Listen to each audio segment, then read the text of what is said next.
Hello, everybody. I'm Toby Lewis, and most importantly, you'll have noticed that I'm not Kath Lavery. Now, Kath, our chair, normally does the feedback from our board of directors meeting, but we don't want people working when they're not very well, and Kath was off for our board meeting. So whilst the board was chaired by my colleague, Dave Valance, he and I agreed that I needed a bit of practice doing videos, so I'm doing the feedback from the board meeting. As ever, it is available online through our website and so on and so forth, both the papers and the recording. But you're busy people, not everybody's got 6 or 7 hours to listen back to what we talked about. So here's a few snippets selected to give you a sense of the things that the board was doing.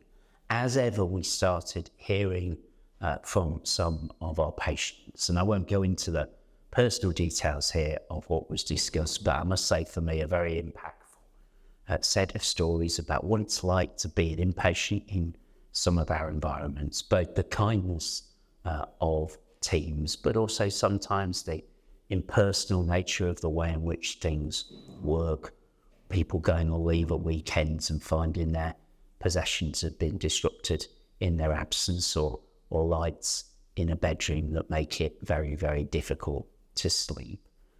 So I think a really important conversation that begins to try and see, particularly admitted in one of our mental health wards, through the eyes of some of our patients. So big thank you to those who came along and talked with us and shared their experiences. As the pictures show, members of the board had their flu jabs, and obviously as part of Project 3000, we're making really good headway 2 weeks in, aren't we, with trying to make sure that maybe people who haven't had access to a flu jab before get it, people who've refused to have a flu jab in the past, have a conversation with a senior clinician about the risks that you are running. And of course, for those of us that are veterans of flu jab campaigns, that we get ourselves vaccinated early, not just to keep us safe, but other people in our workplace and our home environment. Spent time at the board talking about the work the organisation is doing on Promise 26. This time that focused on racism. In March of 2025, we will look across all areas of discrimination, but Carleen Holton brought an important paper on the 7 principal actions we're taking as an organisation right now as part of our work to become anti-racist, changes in some of the way in which we work in our HR department, bring investigators into procedures who are from a Black and minority ethnic background, for example, changing our recruitment processes and our interview panels, and the very important upstander or bystander training, allyship training that is going to be available in our organisation, including to our most senior leaders. So that was a real pivot moment for our board meeting.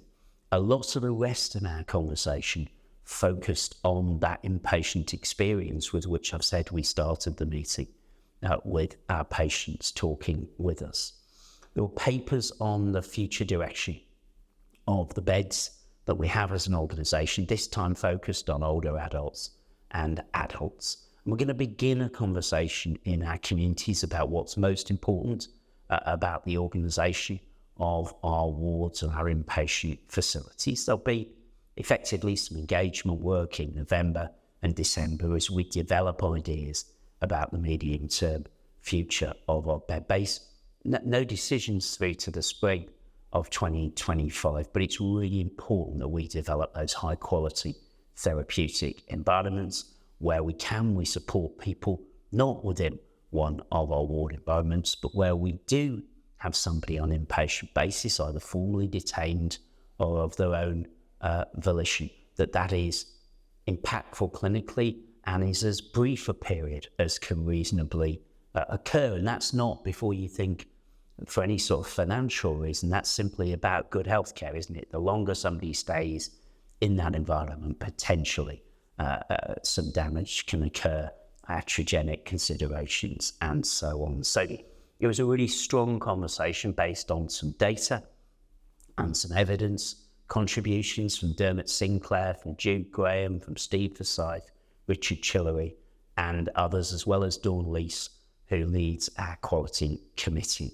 So if you're interested, if our booked you're interested, take a look at those papers within the board, because I think they will become a feature of our conversation as we go through the 6-8 months ahead here at Ardash. We spent some time on the new induction programme, and my Friday vlog talks a little bit about how some of that will work. And we also accepted proposals from our local integrated care boards for this organisation to take responsibility for some quite big budgets that it's not been responsible for in the past, particularly around our Promise 19 and human beings who are placed out of area. Ardash will increasingly take responsibility for those budgets and try and use that flexibility to create resources to have people looked after right here in our patch. So all in, an important board meeting.